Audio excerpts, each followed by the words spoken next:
Hello students, welcome back to Mandeep education academy YouTube channel. तो बच्चों, इस वीडियो में आपके दिमाग में बुक्स को लेकर जो भी कंफ्यूजन्स हैं वो सारी मैं दूर करने की कोशिश करूंगा।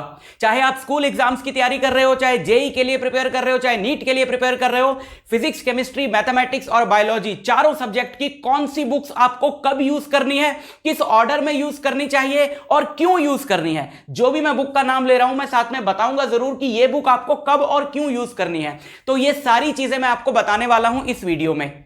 अब आप ये मत सोचना कि ये पर्टिकुलर बुक अच्छी है, इससे मेंस क्लियर हो जाता है, इससे नीट क्लियर हो जाता है, इससे नहीं होता है। ऐसा कुछ नहीं होता। मार्केट में बहुत सारी अच्छी अच्छी बुक्स अवेलेबल हैं।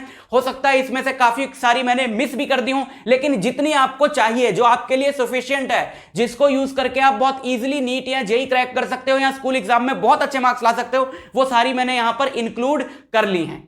ठीक है, तो ये नहीं सोचना आपको कि कौन सी बुक अच्छी है कौन सी बेकार है। ये बिल्कुल ये हमारे दिमाग के खेल होते हैं। जब वो हमको काम करने से बचाना चाहता होता है ना, तो हम बैठ के सोचने लगते हैं, अरे यार ये बुक करूं कि नहीं करूं, इससे होगा कि नहीं होगा। भाई इतने क्वेश्चंस है, उसमें इतनी थ्योरी है, जस्ट कॉपी पेन उठाओ और शुरू कर दे, ज्यादा नहीं सोचना। तो अगर आप ऑलरेडी इनके अलावा कोई बुक ले चुके हो तो आप कमेंट्स में मेरे से पूछ सकते हो कि सर ये वाली बुक है मेरे पास, तो ये कितनी सफिशिएंट है। तो मैं आपको बता दूंगा कि हाँ वो बहुत है, आपको इनमें से जो मैंने बताई है वो लेने की जरूरत नहीं है।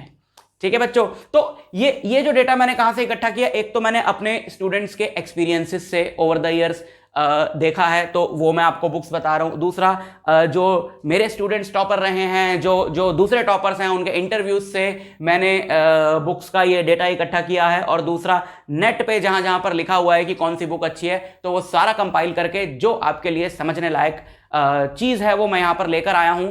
और इस वीडियो के बाद हो सकता है आपको बुक्स को लेकर जो भी कंफ्यूजन रहती है वो ना रहे। तो मैंने लिखी तो हुई है बोर्ड पे सारी बुक्स, लेकिन आपको कब यूज करनी है, कैसे यूज करनी है, कौन कौन सी यूज करनी है, जरा ध्यान से सुन लो। सबसे पहले बात करते हैं स्कूल एग्जाम्स की।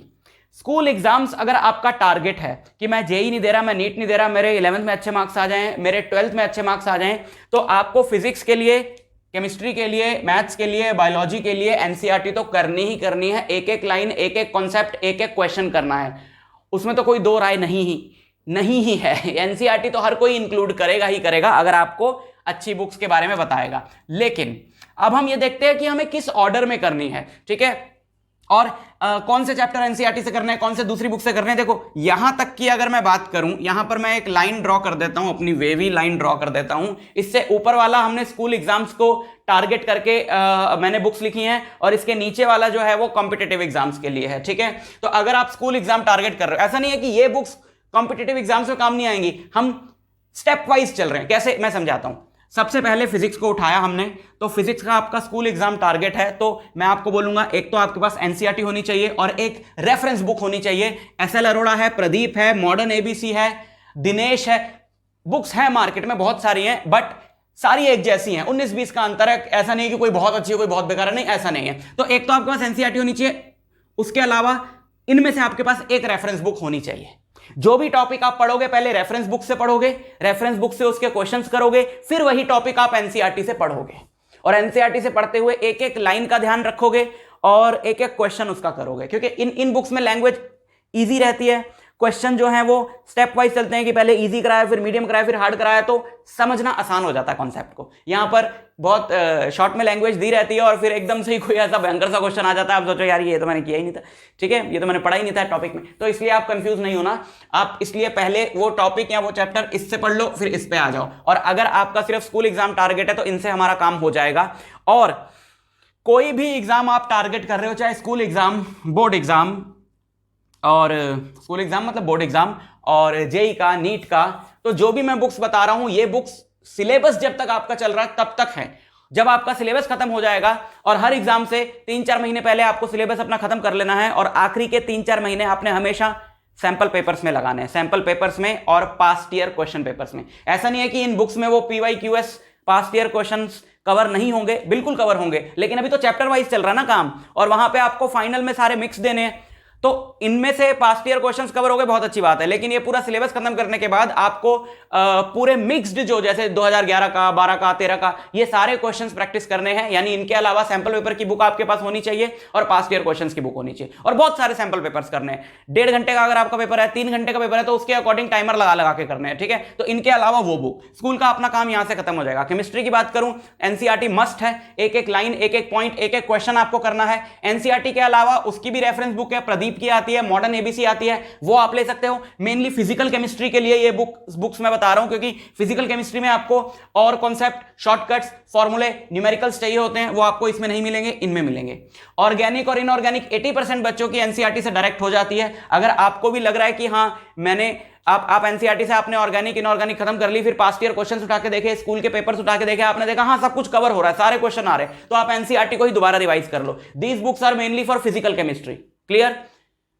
मैथ्स में अच्छा, जब ये बुक्स इसलिए भी मैं बता रहा हूं क्योंकि हम स्टेप वाइज चल रहे हैं। जब आप कंपटीशन एग्जाम की प्रिपरेशन पे आओगे तो अगर आपने ये वाली बुक्स करी हुई होंगी तो आपके लिए बहुत ज्यादा यूजफुल रहेगा। मतलब ये वाली बुक्स जो है ना, एक लिंक है स्कूल प्रिपरेशन और कॉम्पिटिटिव एग्जाम्स के बीच में, ठीक।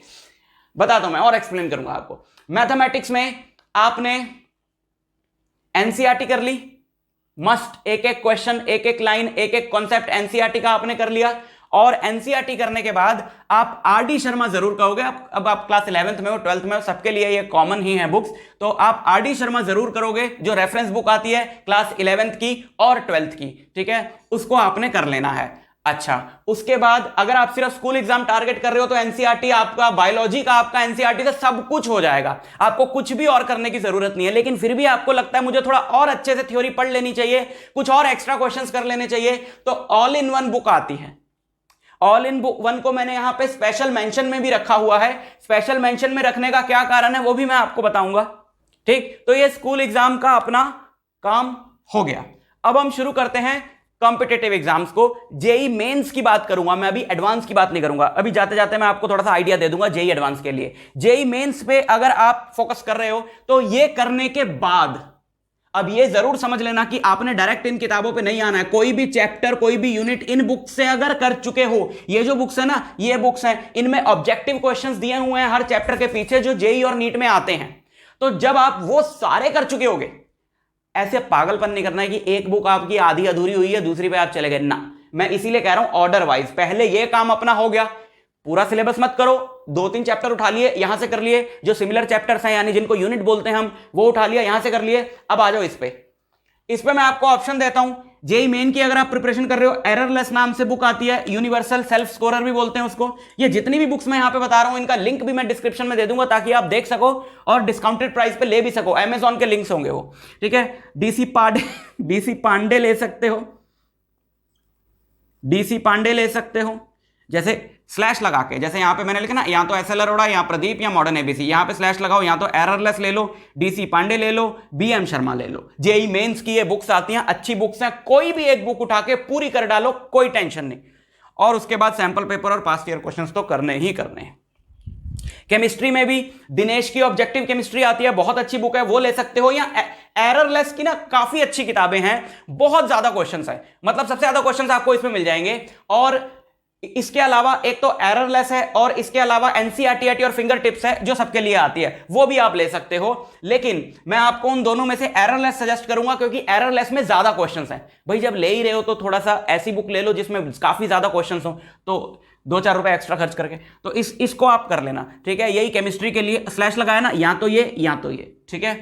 अच्छा, मैथ्स में अगर हम आए, टाटा मैग्रा हिल की जेई मेंस की बुक आती है, complete mathematics for JEE mains नाम से, उसको आप कर लेना। इसको करने के बाद या एररलेस इसमें कर सकते हो, बहुत अच्छी बुक है। बायोलॉजी की अगर बात करें तो दिनेश की ऑब्जेक्टिव बायोलॉजी आती है, नीट के लिए बहुत अच्छी बुक है। या फिर आप उसके अलावा एनसीईआरटी और फिंगर टिप्स कर सकते हो या एररलेस भी कर सकते हो, तीनों बिल्कुल बराबर बुक्स हैं, कोई भी उठा के कर लो, कोई टेंशन की बात नहीं है। और ये sample paper and past year questions, इसमें एरो लगाया है तो ये करना ही है। और एररलेस का मैं बता दूं कि नीट की अलग आती है, जेई की अलग आती है, तो उसके अकॉर्डिंग आप ले लेना, लिंक डिस्क्रिप्शन में है, तो आपको कंफ्यूजन होनी नहीं चाहिए। स्पेशल मेंशन, अब ये स्पेशल मेंशन में मैंने 2 एक्सट्रीम किताबें रखी हैं, एक तो जो बिल्कुल स्कूल के पॉइंट ऑफ व्यू से बनाई गई हैं और एक है जो बिल्कुल जेई मेंस प्लस एडवांस्ड के पॉइंट ऑफ व्यू से बनाई गई, ठीक है। डीसी पांडे, बीएम शर्मा, दो तरह की बुक्स आती हैं, मेंस की अलग आती हैं दो दो पार्ट्स में, और एडवांस की अलग आती हैं छह छह पार्ट्स में। तो यहां पर मेंस वाले की बात हो रही है ना। लेकिन अब स्पेशल मेंशन में मैं बताना चाह रहा हूं, अगर आपको बहुत ही ज्यादा डिटेल में जाना ही नहीं है, मतलब स्पेशली फॉर बैक बेंचर्स अगर मैं बात करूं,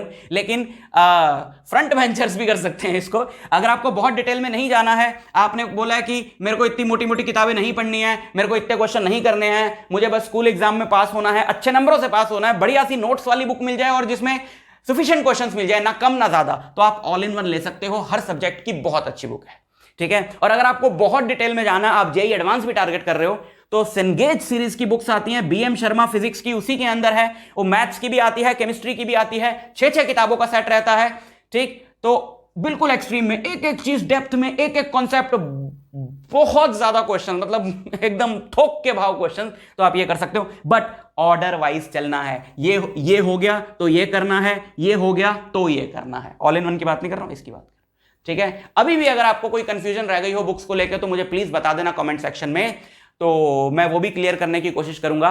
तो मिलता हूं आपसे नेक्स्ट लेक्चर में, तब तक के लिए ऑल द वेरी बेस्ट।